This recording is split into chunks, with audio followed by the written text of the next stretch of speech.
So transgenders blood donate చేయొచ్చా? So ఈ guidelines ప్రకారం ఏంటంటే ట్రాన్స్‌జెండర్స్ కానీ లేకపోతే ప్రాస్టిట్యూట్స్ కానీ బ్లడ్ అనేది డొనేట్ చేయొద్దని చెప్పేసి 2017లో ఒక గైడ్‌లైన్స్ అని ఫార్మ్ అయింది. అంటే ఈ పబ్లిక్ హెల్త్ ఇదంతా ఎఫెక్ట్ అయ్యే ఛాన్సెస్ ఉన్నాయి. వాళ్ళకి డిసీజెస్ ఉండే ఛాన్సెస్ ఉన్నాయి. సో వాళ్ళు బ్లడ్ డొనేట్ చేయొద్దని బ్యాన్ ఉంది.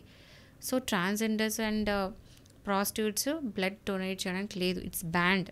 సో రీసెంట్‌గా వెడ్నెస్‌డే రోజు సుప్రీంకోర్టు ఏం చేసిందంటే సుప్రీంకోర్టు ఒక కేసు ఇట్లా వచ్చినప్పుడు రిక్వెస్ట్ చేసింది సెంట్రల్ గవర్నమెంట్‌ని. ఈ 2017లో ఏదైతే గైడ్‌లైన్స్ ఉన్నాయో అది మళ్ళోసారి రివైజ్ చేసి, మళ్ళోసారి చూసి కొంచెం చేంజెస్ చేయండి. ఎందుకంటే వీళ్ళు బ్లడ్ డొనేట్ చేయడానికి లేదంటున్నారు. వాళ్ళని డిస్క్రిమినేట్ చేసినట్టు అయితుంది. ఎందుకంటే ఆర్టికల్ 21 ఆఫ్ లైఫ్ అదేంటి ఆర్టికల్ 21 ఏంటి? Right to life and Liberty.